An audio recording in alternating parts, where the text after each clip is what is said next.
Greetings. Welcome to I Have a Testimony. I'm your host, Willie Muhammad. God came to us to seek and to save that which was lost. He raised a man from among us. He, the Honorable Elijah Muhammad, laid the foundation. What I'm doing is something that comes from him through me, and the thing that he uses in me to do the work is my faith in him and the word that he taught. To produce men and women who wanted to clean up their life and build an independent nation for the glory of God.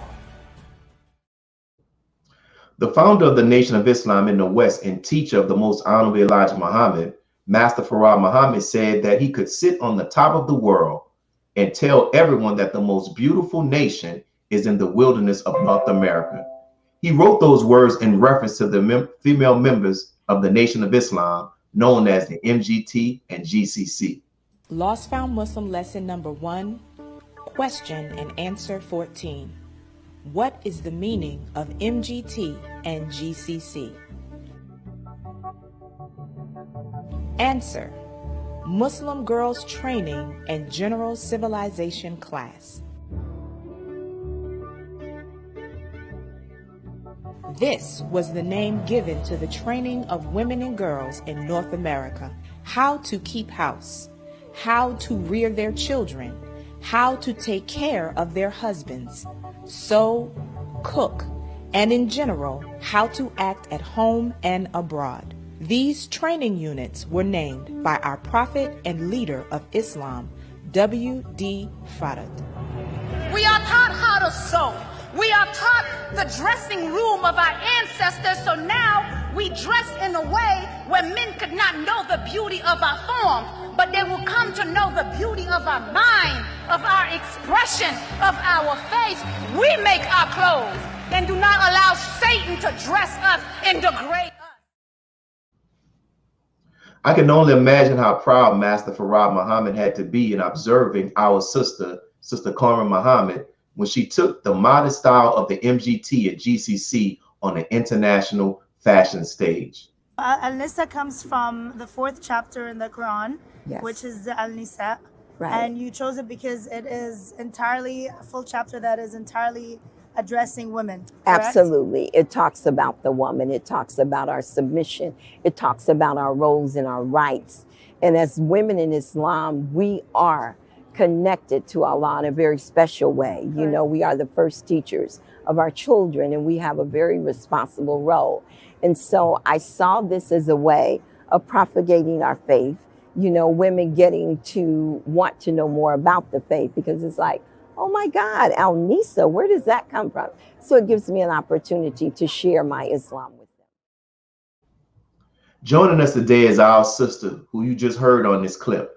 Welcome you, Sister Carmen, and we thank you for accepting the invitation to our guest on I Have a Testimony. Thank you so much, Brother Willie. I just want to say that I am extremely humbled and honored to be a guest of yours and to be able to share with you my journey in fashion and in Islam. Yes, ma'am. Well, let's get right down to it. So, you know, I enjoyed the time I had to talk to you leading up to the preparation for this interview. And I heard so many stories, and all of this helped me in my preparation. So first, I would like to begin by asking you, and you can share with the audience, just how you learned about the Nation of Islam and eventually joined. Yes, sir. I was actually 15 years old when I was first introduced to the teachings of the Honorable Elijah Muhammad. My older sister was attending the mosque. I had an uncle who was actually a registered member of the Nation of Islam. And the first couple of times that I went, of course, being 15 years old, I was very attracted to and mesmerized by what I was seeing with the nation in terms of, you know, the men on one side of the room, the women on the other side of the room, and just the camaraderie that I witnessed, the brotherhood, the sisterhood. even being 15 years old, it was very attractive to me. And it was the first time that I had ever seen so much unity among Black people. And I think that was what really set with me as a young teenager. Yes, ma'am. And as our guests can, as our viewers can see, our sister is very dynamic in her dress. I love the color coordination that she has. So that leads right into our next question. How did you begin to develop your flair for fashion? Well, like I said, I was 15 years old when I was first introduced to Islam. I was quite a social butterfly in my hometown, the city of Long Beach. And so as I began to study Islam more and more, I decided that I was gravitating more towards this was something that I really wanted to do.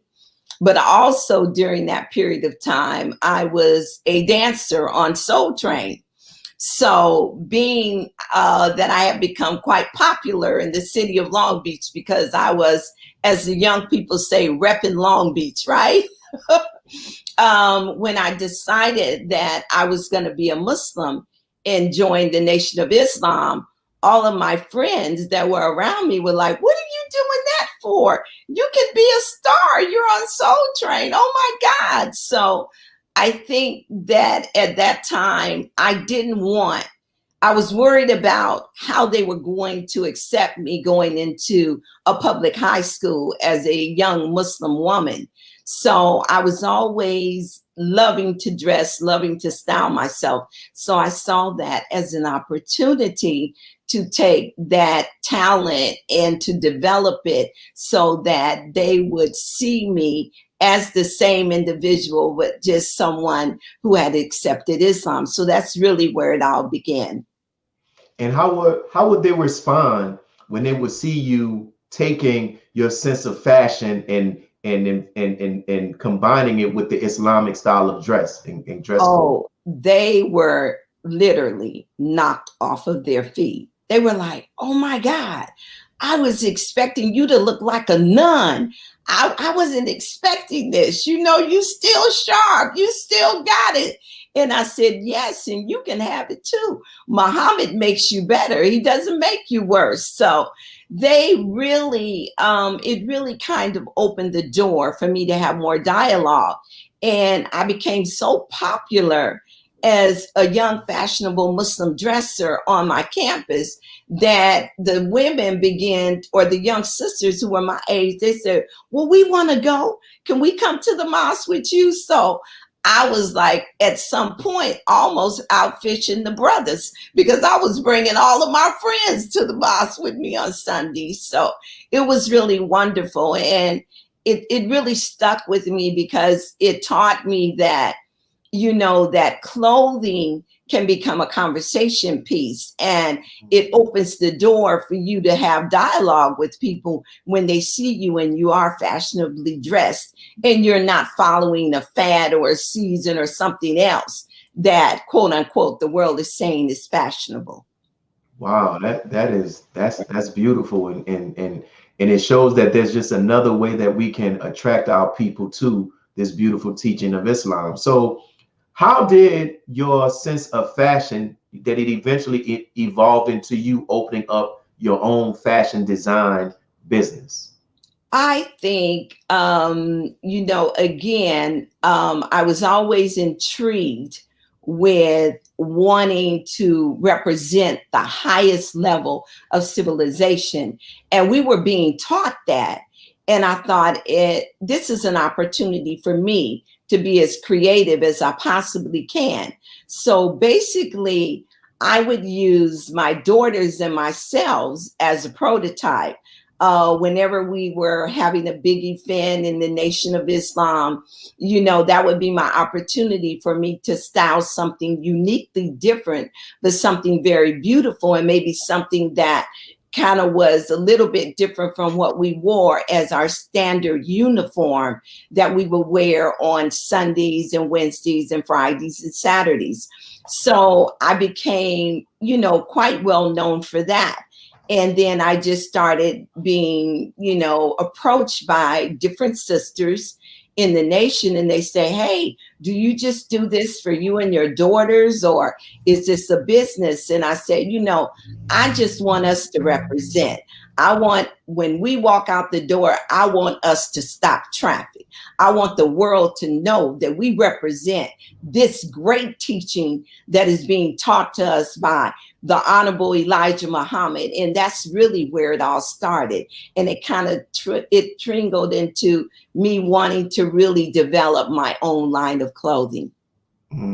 So what advice would you give to young Muslim sisters, or even young Muslim brothers who have that same flair for fashion and they're in Islam, but they also may want to continue to work within the fashion industry?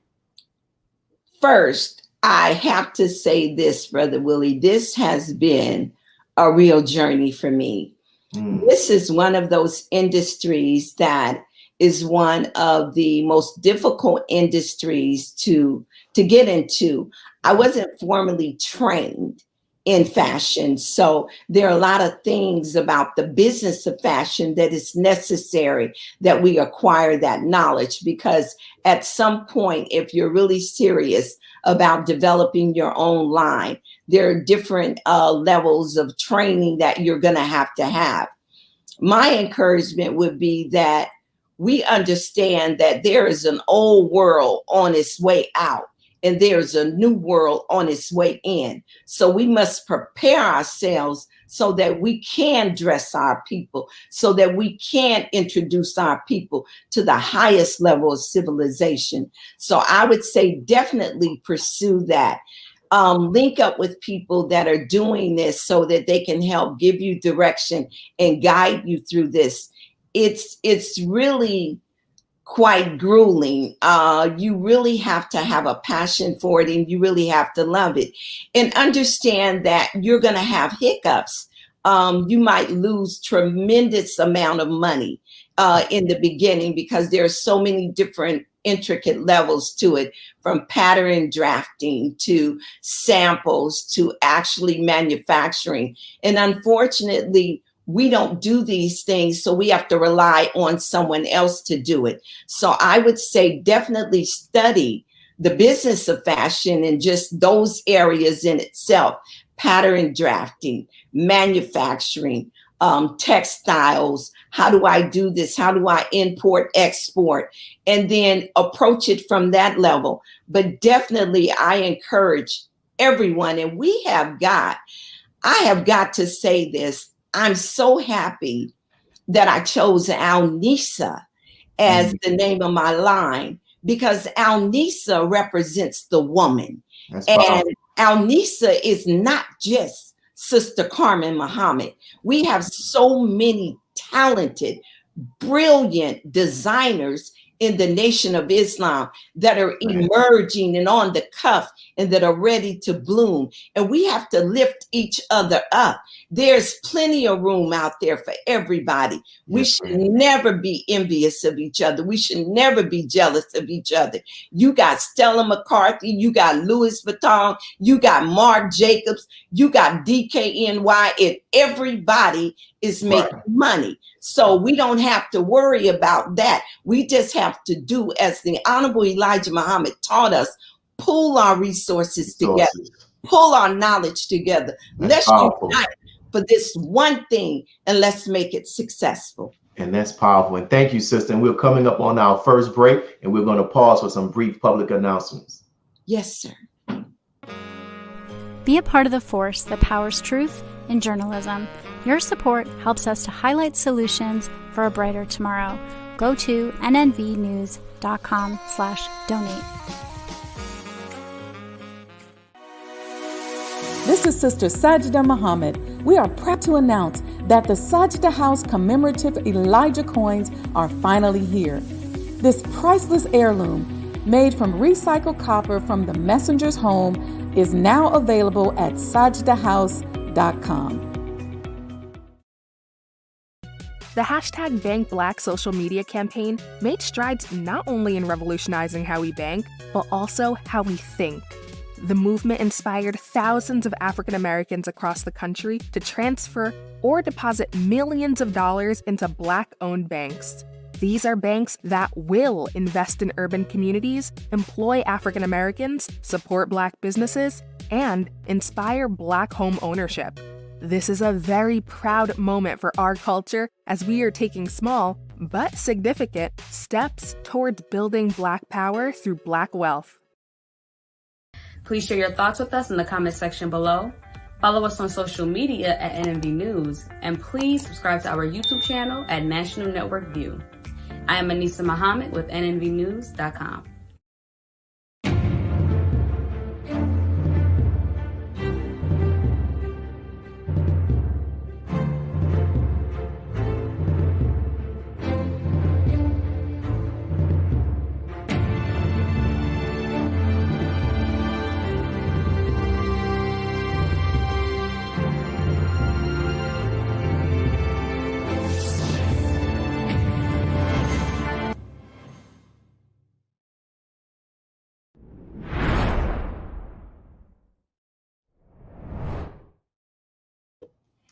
The Honorable Minister Louis Farrakhan has been falsely accused of being one who hates women.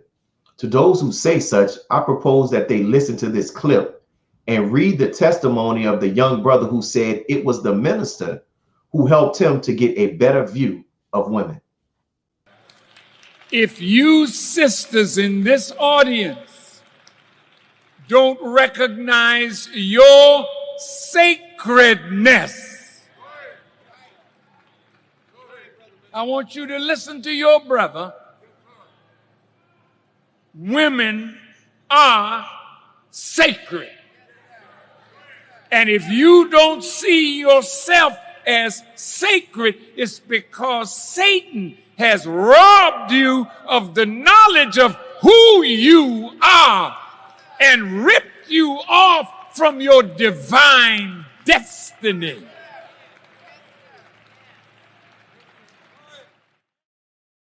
So we're back with our Sister Carmen, and she shared how she came into the Nation of Islam, her love for fashion, and how it evolved into what she's doing now. So my next question is, in preparation for this interview, I found out that out of 125 participants, only 5 fashion designers were invited from the United States to participate in the Torino Fashion Week in Italy. So this is a two-part question. The first part of it is, one, can you tell us about the significance of this Torino Fashion Week? Brother Willie, that was truly an honor. And I say that because it was a divine intervention with Allah that I would even end up in Torino. I was approached by a very powerful woman in the Middle East who had seen my fashion, and she emailed me and said, I'd like to speak with you. And I was, yes, ma'am, of course. She called me, she told me, she said, I've been studying your fashion and I'm very impressed with what I'm seeing. And Torino Fashion Week will be the first mainstream fashion week to ever put modest fashion in the spotlight. She said, up until now, the world in the business of fashion has focused merely on the other side of fashion. And we have the opportunity to represent what a modest woman should look like and what she should dress like. So she asked me, she said, I would love for you to come. I know that you are a member of the Nation of Islam, and I am inviting you as my friend and with love. And before I knew it, I said, yes, I would be honored. And it was her words and what I felt in her spirit when she said to me, I know you are a member of the Nation of Islam. And I said, oh, Allah, I don't know how I'm going to do it, because I knew that I had to come up with a complete collection. And to put together a collection, a seasonal collection, you can easily spend $30,000. I wasn't even at the time thinking about how I was going to get over there. My first thought was, where am I going to get the money to put the collection together? And I shared it with a dear sister friend of mine in Los Angeles. And she says, Carmen, you got to do this. And that sister, Sister Georgette Muhammad, was very instrumental in assisting me financially in the beginning. And of course, other sisters like Sister Sonia, Sister Vivian. Before I knew it, my sisters were pitching in, and they were like, this is something that you've got to do, because the only thing that I was hesitant about was such a large sum of money to put a collection together.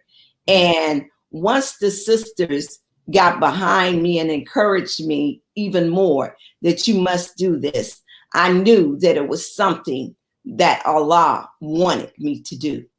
Wow, that's beautiful. And also just reflects the sisterhood. Now, when you went over there, you not only just dazzled and you all and the sisters just caught everybody's attention, but you won 3 awards. Can you talk about the awards that you were blessed to win by Allah's grace? Yes, sir. I did win 3 awards. And I have to tell you, brother, you know, I often say that Sister Carmen, I see myself as like a small dot on a piece of paper, that I'm so small, I can hardly see myself.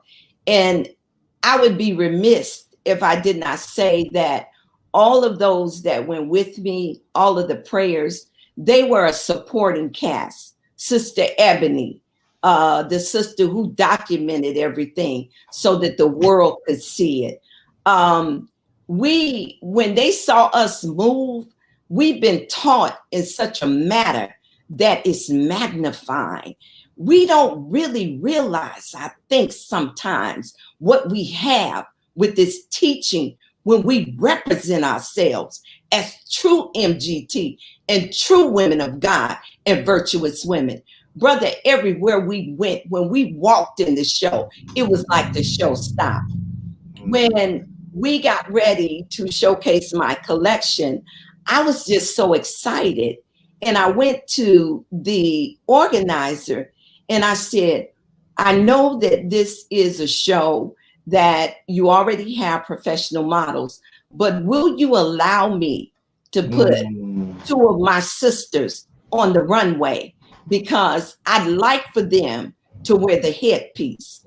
And he said, Carmen, we love your spirit. You can have anything you want. And when I saw those sisters walk down that runway with pride and dignity and holding their head high, and I looked in the audience and I saw my fellow sisters, my MGTs sitting there, brother, I was in tears. And so I didn't go there with any expectations. I didn't go there with a thought of winning, because I felt like when Allah put me on the plane with no money in my pocket, but enough money for my first night of room stay, I knew that God was involved in that.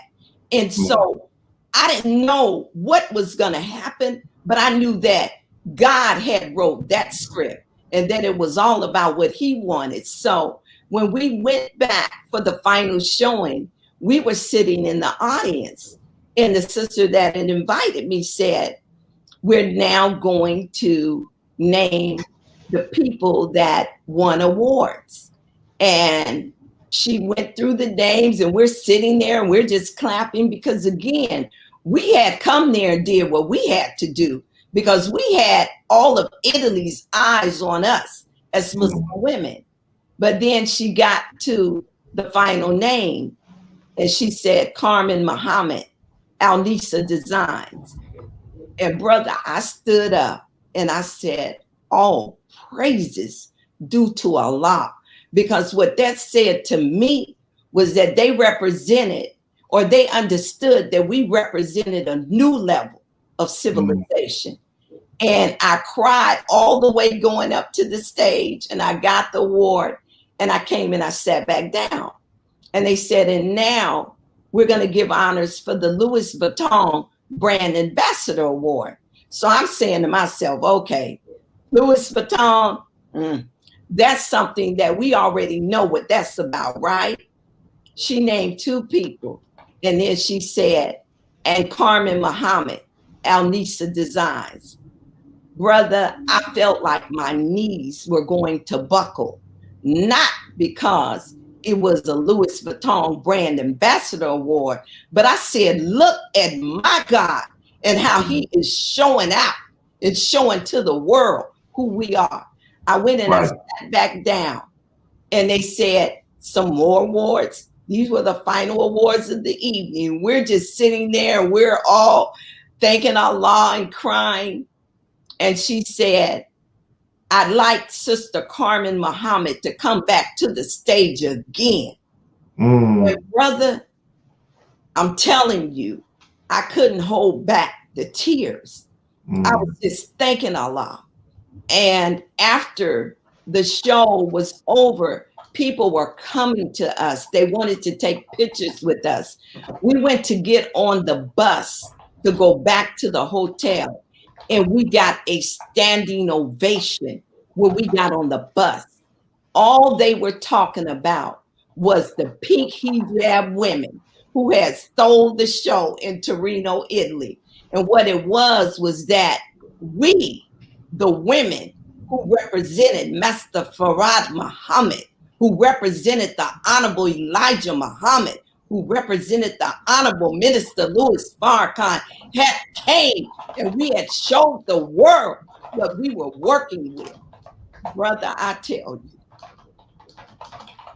it's bringing chills to me right now as I speak about it, because it was so beautiful to see our nation being given what we deserve to be given, because we are the standard of the Muslim woman all over the world. Yes, ma'am. And we have one minute before our next break, so I'll be quick with this. What was one other brief reaction you can share about the impact of you all being there? If you can do that in like 30 seconds, I know that's a lot. God, just wherever we went, people would walk behind us as if we were Jay-Z and Beyonce. You know, I mean, they were running up. They wanted a selfie. They wanted a picture. They wanted this. They wanted that. And when you come back, I have to tell you about what I felt like when we heard how the minister felt when he saw that. Definitely will. And we're gonna go back and show this, because in preparation for this interview, when I came across articles, this image that is on the line right now, it captures it when it talks about how these hijab wearing pink ladies stole the show at the Torino Fashion Week, you know. And it to me, it embodies what we hear many of our sisters talk about when they're out in the community and they have their garment. I've heard sisters in our mosque talk about how people thought that they were nuns and want to pay for their food and where are you all from and different things like that. So thank you for those comments, and you definitely have such a beautiful spirit, and I feel it radiating. We're up into our next break, and we'll be back with more right after these announcements. Yes, sir. Be a part of the force that powers truth in journalism. Go to nnvnews.com/donate. Thank you for tuning in to NNV News. Please share your thoughts with us in the comments section below. Follow us on social media at NNV News, and please subscribe to our YouTube channel, National Network View. This is Clifton Muhammad with nnvnews.com.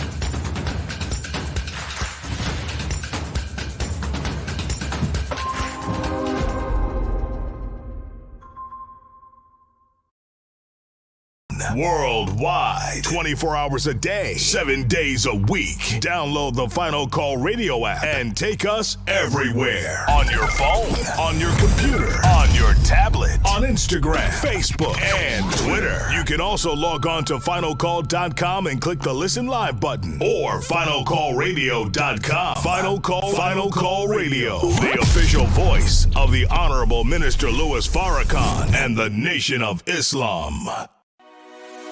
This is Sister Sajda Muhammad. We are proud to announce that the Sajda House commemorative Elijah coins are finally here.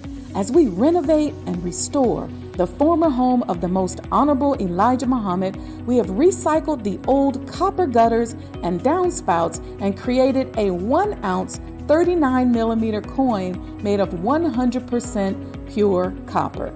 Each coin is professionally graded and has its own barcode and registration number. This priceless heirloom, made from recycled copper from the messenger's home, is now available at sajdahouse.com.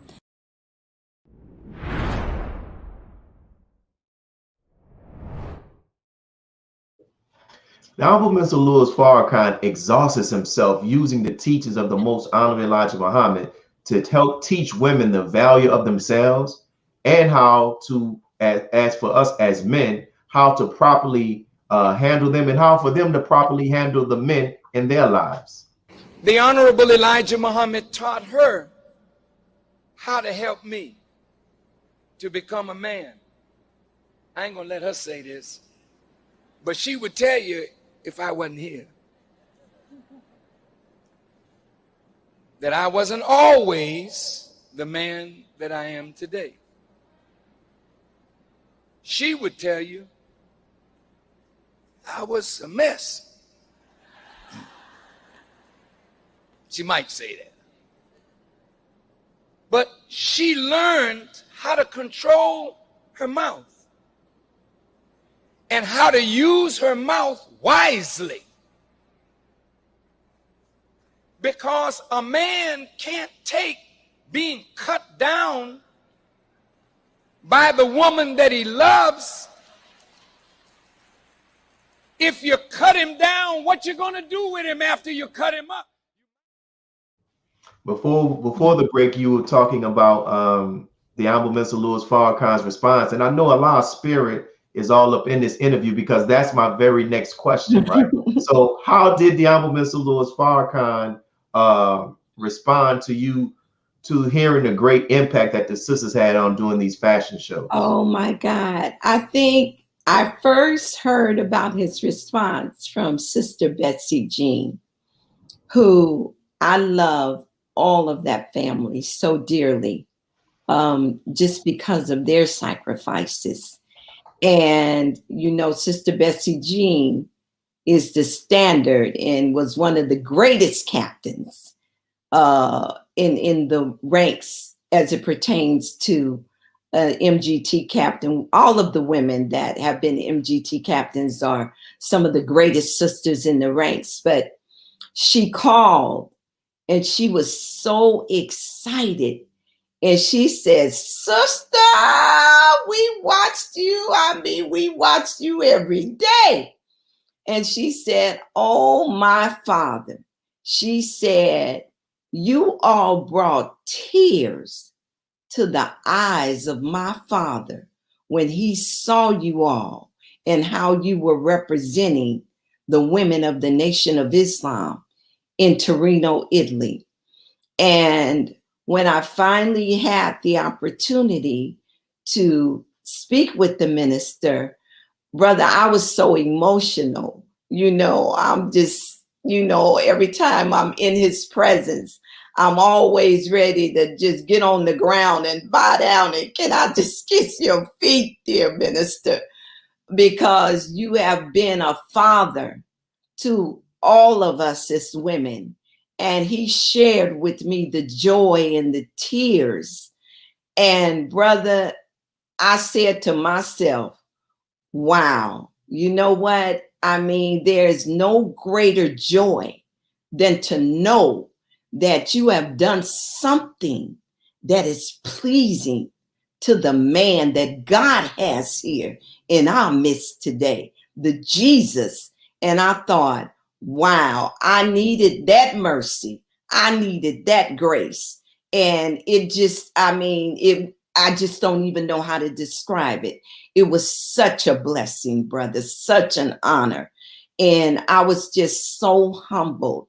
And when I look at the minister, all we ever see in him is humility. So I make sure that every day when I get up and I pray, I say, Allah, just keep me humble. I want to be like him. Oh God, I want to be like him. So, I was just overjoyed.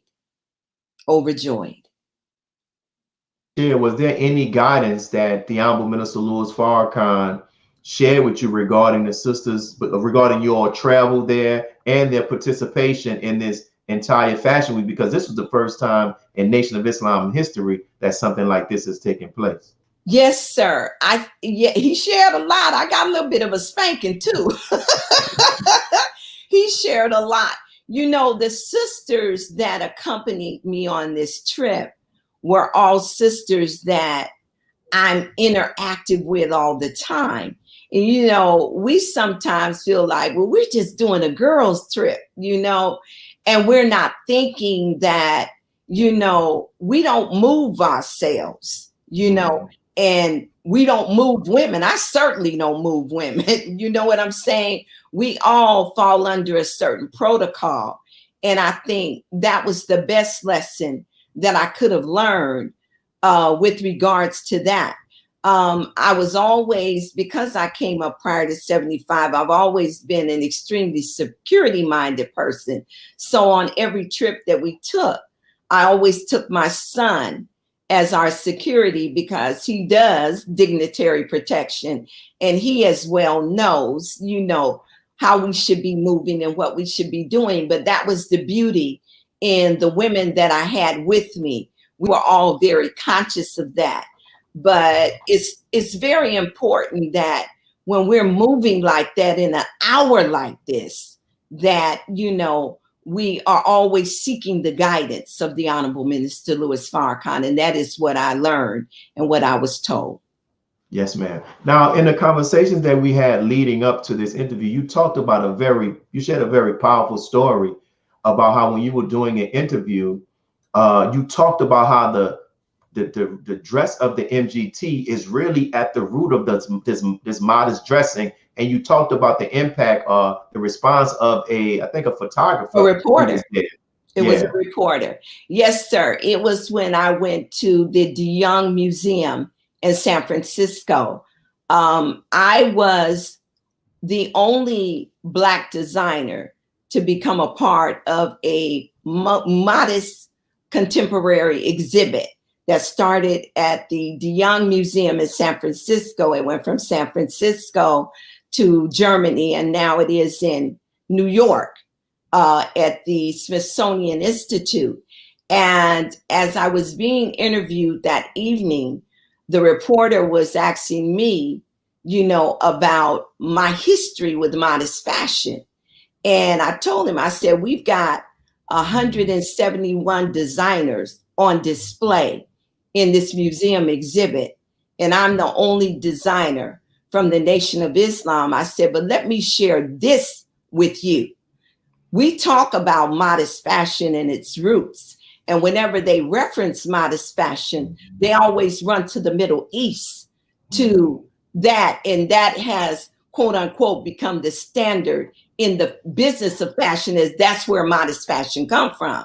But like I told the reporter, we, the followers of the Honorable Elijah Muhammad, are the true trailblazers of modest fashion. We were wearing modest clothing and dressing in the highest form of civilization when the whole world didn't want to do anything but take their clothes off. So you can't tell me that modest fashion started with Muslims in the Middle East. Yeah, they had a standard and a way of life, but see, we didn't have to dress like that. We dressed like that because we understood who we were as women, and we were taught that it was the highest form of civilization. So if you want to talk about fashion being incorporated into this society here in America, that you cannot do that without raising up the fact that modest fashion started with the Nation of Islam, not with the Middle East, not here in America. And he put his camera down. He said, "Can I hug you? Because I've been waiting for somebody to tell the truth." Wow. And listen, I feel that conviction of your response to him I feel it in your response that you're sharing it. And that's something that you deeply believe and you know to be the truth. And we're getting ready. We have a couple of more minutes before we come up to our next break. But can you share, because after this break, we're going to talk more about the minister and your interactions. But I want you to share now, like, how examples of how you have seen the Honorable Minister Louis Farrakhan be an advocate for the rights of women. Every time he does a lecture and he is focusing on the value of the woman, the value of the mother, the value of the daughter, the beauty of the woman, the Honorable Elijah Muhammad and the Honorable Minister Louis Farrakhan does nothing but lift the woman up and inspires us to be women of God. Everything that he does is to build a better life for us. He understands who we are. He understands that we are that second self of God. And he tries every time he speaks to us to let us know that his love for us is so pure and so real, and that he is the protector over us. And he will continue to do that because he is constantly exalting the women. That's something. And I saw that there were several pictures of you with this. It was a Muslim sister. Is she like a fashion designer? I'm not sure which pictures we're speaking of. We don't have the picture, but I don't know if it was Alamanda or something. Is that like a Muslim fashion design? It may have been with the sister who actually called you, who invited you. Oh, yes, ma'am. Aliyah Khan. Yeah. Aliyah Khan is over the Islamic Fashion Design Council out of Dubai. And she is a Muslim. Yes, she is a Muslim. Yeah. And she is an advocate of modest fashion and incorporating modest fashion shows into secular shows that are Fashion Week events. Yeah, you and know all of the images that I've seen in preparing for this with you, with other fashion designers, your spirit and the beauty of your spirit resonates in those pictures. And I can tell how, like when you said, when you went to the guy and you said, "Can I have these sisters to model?"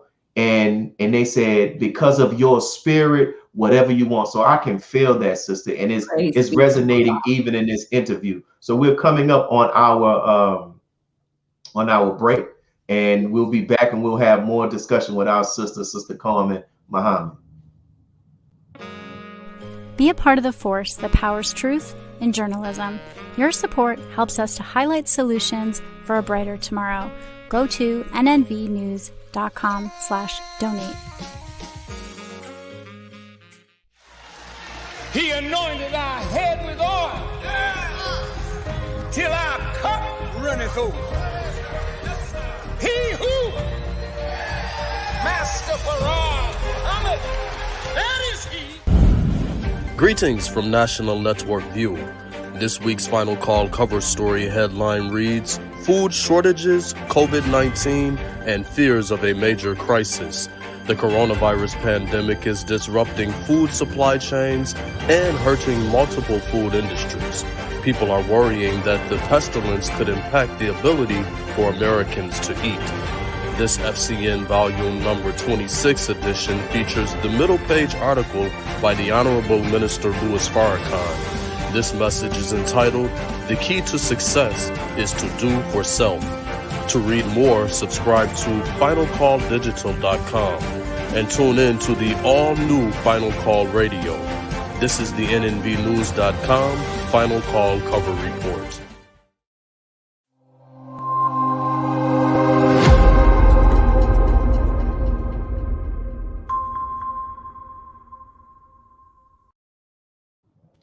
The Honorable Minister Louis Farrakhan just doesn't only teach women about what their responsibilities are and what they need to do, but he also teaches men on the importance of respecting and protecting our women. Look at your people. Beautiful young black girl in West Virginia. But it's because of us that don't love and respect our women enough. That a white man could do that to a black woman and expect nothing in return. No people allow their women to be hurt and they don't come back with something. What kind of men have we become? And as long as your woman is and a whore in your mind, you'll never stand up for her. And if you won't stand up for her and the children that she produces for us, it is better that we be dead. And soon you will be. We got to stand. Such a beautiful man. And while he's the subject, let's talk about him. You know, this show is titled "I Have a Testimony," and it's aimed to give people the opportunity to really learn the real spirit and character of the Honorable Minister Louis Farrakhan. If you had the opportunity to testify before the world 3 qualities of the Honorable Minister Louis Farrakhan, what would those 3 qualities you would select to testify of him and why? It would first be his unconditional love. He has shown and proven that he has an unconditional love for not just women, but for us as people in his many sacrifices that he has given and made for us, that we become a free people. His compassion, as he just spoke in the slide that you said, his compassion and his love coupled together for us so that he can save us from a destruction that in a world that has begun to unravel. And just his humility, the humanity that he displays as a man of God, as a Jesus in our midst today. I mean, you got to be who he say he is. Look at the makeup. Look at the qualities, the truth. I mean, I could just go on and on and on and on about that man who I love dearly. Yes, ma'am. What would you say has been one of the most profound things you've learned from the Honorable Minister Louis Farrakhan? Patience. Patience. And I say that because in this life journey, as we go through life, we're going to have highs and we're going to have lows. And we have to learn how to have patience with God as he grooms us for what we are going to receive. I remember the minister said that impatience will rob you of everything that patience will gain you. Those are words that I have engraved in my mind because we live in a world and we live in a society that makes everything seem fair seeming. And it makes everything instant. I want instant this, I want instant that. And I say that because we'll get in the line at Starbucks. And if the drive-through is too long, we get upset and we ready to leave Starbucks. So we have to learn how to be patient with whatever process that God is taking us through, because we have to know that when we're patient with God, that he's pleased with us. and that we're going to have trials. We're going to have all of that, but patience and endurance. Yes, ma'am. And thank you for sharing that. For those who are watching, make sure you hit the like button. Make sure you share so we can get other people to witness and experience this very beautiful interview. And make sure you hit the subscribe button for NNV as well. So we also talked about how I know COVID has kind of slowed it down a little bit, but can you share with the audience how some of your clothing, the designs, they're now part of an exhibit, right? You were telling me about. As I stated, there's one other designer that is African-American that's a part, or Black, that's a part of that exhibit, pardon me. But she's more of a stylist. I am the only Black designer that is a part of that exhibit. And it is, like I said, currently at the Smithsonian Institute in New York. Even though they've had COVID and they've had to close the museum down, they are determined for this exhibit to show itself and people to see it. So they've actually extended it. They keep extending it. You know, it's supposed to be there for 6 months. They'll extend it for 6 more months. And I'm very humbled because they decided to do a documentary accompanying the exhibit. And they only chose 5 designers out of that 171 designers. And I was chosen to be a part of that documentary. And it allowed me to speak about, you know, my love and where fashion started in the nation and, you know, all of that. So that was really, really, really, truly a blessing. Yes, that is a blessing. First, it was 126, and you were one of those who, and now it's another 100 or so, and you are one of those that are selected. I want to ask you about this because you talked about, you know, you advocating for the sisters to be able to model the wares. Like, for those sisters who had the opportunity to travel with you there and travel to these areas, like, what was that experience for them? What was some of their reactions? Because it's one thing, like, you hear about our dress, but then you go into this international fashion and you're seeing these fashion designers of great name and reputation just blown away. What was that like for them, for the sisters? They were, I mean, for them, it was so beautiful. They were very excited. And I think that, you know, I mean, to be honest with you, I'm from Long Beach. I never envisioned myself traveling internationally like that. So I was like a child in a candy store, just as they were. They were extremely excited, extremely honored, you know, and was just taking everything in. And we were all bearing witness with regards to the teaching. And I want to say this to you. I think that our experience in Dubai was one of the more powerful experiences as it relates to the travel. And I say that because it was one thing to be in Italy and Paris and to be in an environment, a European environment, but then to be blessed to be able to go overseas in a country that is, quote unquote, pretty much a Muslim country. You know, Dubai, as it is today, is only 16 years old.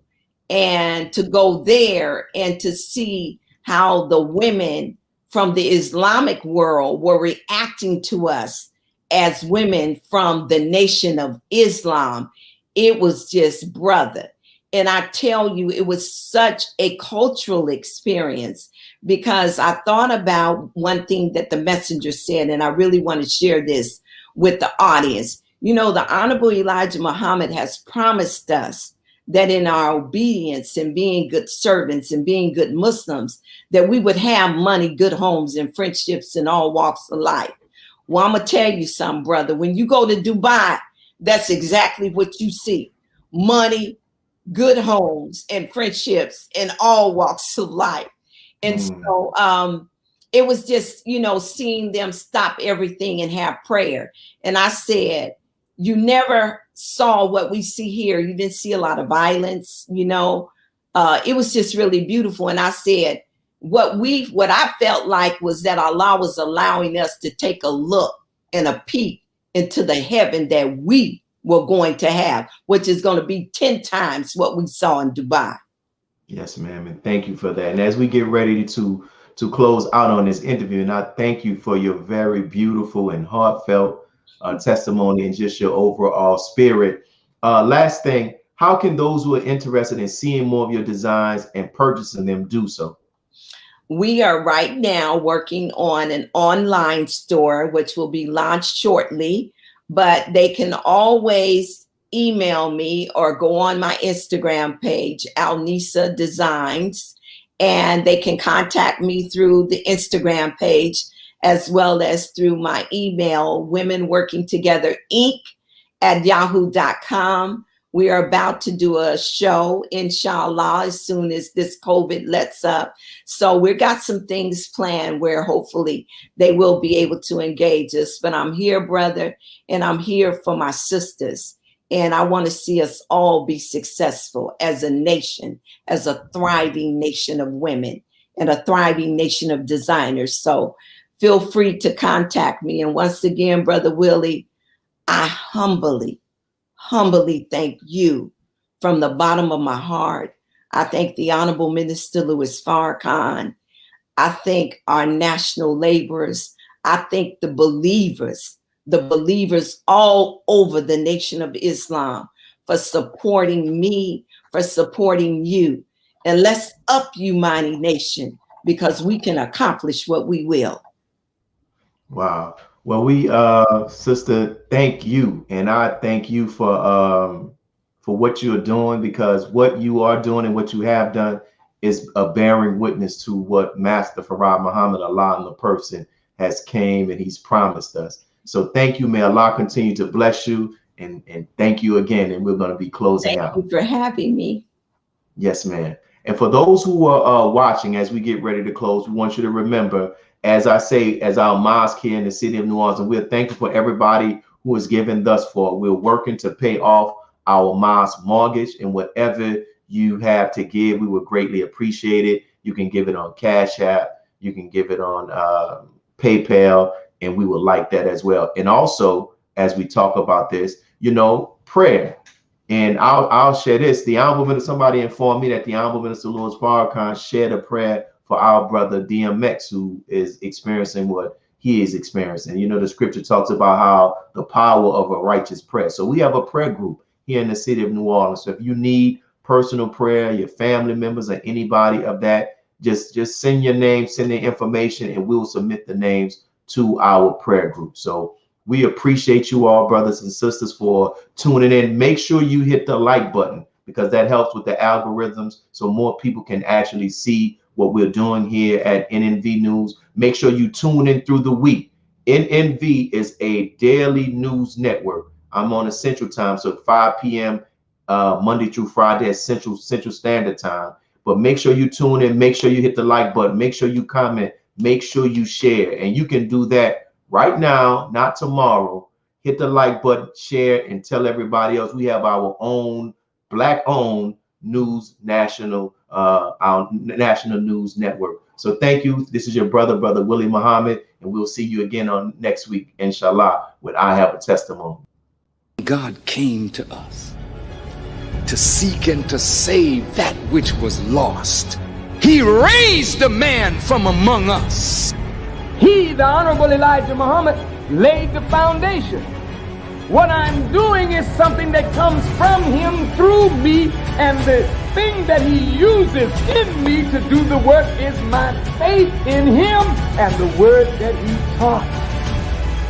To produce men and women who wanted to clean up their life and build an independent nation for the glory of God. Be a part of the force that powers truth in journalism.